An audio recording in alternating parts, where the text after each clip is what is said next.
வணக்கம், welcome to my YouTube channel. இன்றைக்கி நம்ம என்ன பார்க்க போகிறோன்னா, இடியாப்பம் சந்தவம்னு சொல்கிற இடியாப்பம் தான் பார்க்க போகிறோம். அதுவும் ட்ரெடிஷ்னல் மெத்தடில் எப்படி பண்ணலான்னு பார்க்கலாம் வாங்க. அதுக்கு ஒரு மெஷரிங் கப்பில் 2 கப் இட்லி அரிசி எடுத்து வாஷ் பண்ணிவிட்டு ஊற வச்சு வச்சுருக்கேன். தண்ணி ஊற்றி ஒரு 4 மணி நேரம் போல் ஊறட்டும். 4 மணி நேரத்துக்கு அப்புறம் நம்ம டேரெக்டாக கிரைண்டரில் போட்டு நம்ம நல்லா நைஸாக அரைச்சிக்கலாம். நீங்கள் மிக்சியில் கூட போட்டுக்கலாம், ஆனால் நான் இன்றைக்கி கிரைண்டரில் தான் போடுறேன். இந்த மாதிரி நல்லா நைஸாக அரைக்கணும். இது இந்த கொரகொரப்பாக அரைக்கிறது அந்த மாதிரிலாம் அரைக்கூடாது. கையில் எடுத்து காமிக்கிறேன் பாருங்கள். இந்த மாதிரி ரொம்ப நைஸாக இருக்கணும். இந்த அளவுக்கு அரைச்சிக்கணும்.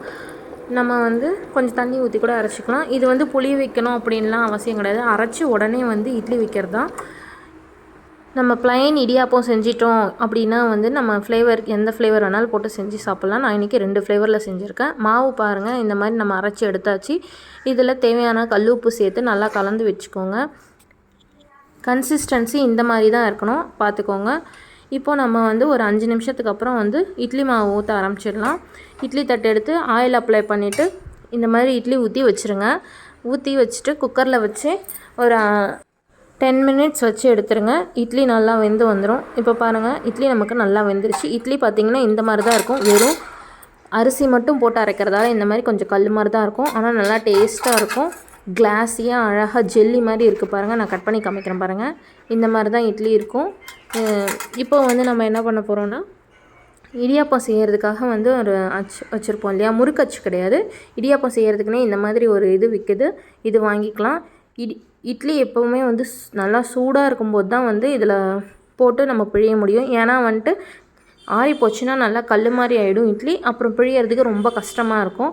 இந்த மாதிரி அந்த குழி மாதிரி இருக்கும். அந்த இதில் எத்தனை இட்லி, 3 இட்லி பிடிக்கும். அந்த இட்லியெலாம் போட்டுட்டு நம்ம மேலே இருக்குது பார்த்திங்களா, அதை வச்சு க்ளோஸ் பண்ணிடலாம். இந்த மாதிரி க்ளோஸ் பண்ணிவிட்டு நம்ம அப்படியே மேலே சுற்றணும் அப்படின்னா கீழே இடியாப்பம் மாதிரி நல்லா வரும். அழகாக சூப்பராக வரும். நீங்கள் முறுக்கச்சில் ட்ரை பண்ணணுன்னா நம்ம அது அரிசி மாவு செய்கிற இதுதான் முறுக்கச்சில் வரும். இது ட்ரெடிஷ்னல் மெத்தட். இட்லி மாதிரி மாவு அரைச்சி டேரெக்டாக இட்லி மாதிரி வச்சு அதுக்கப்புறம் செய்கிறது. இது அப்படியே சாப்பிட்றது தான். இதுக்கப்புறம் ஆவியில் வைக்கணும்லாம் அவசியம் கிடையாது. இதே அரிசி மாவில் செஞ்சிங்க அப்படின்னா அது ஆவியில் வச்சு தான் சாப்பிட முடியும். ஆனால் இது நம்ம டேரெக்டாகவே சாப்பிட்லாம். இந்த மாதிரி எல்லா இட்லியும் நம்ம இடியாப்பமாக செஞ்சு எடுத்துக்கலாம். பாருங்கள், ஒன்றோட ஒன்று ஒட்டாமல் அழகாக சூப்பராக வந்திருக்கு நூல் நூலாக.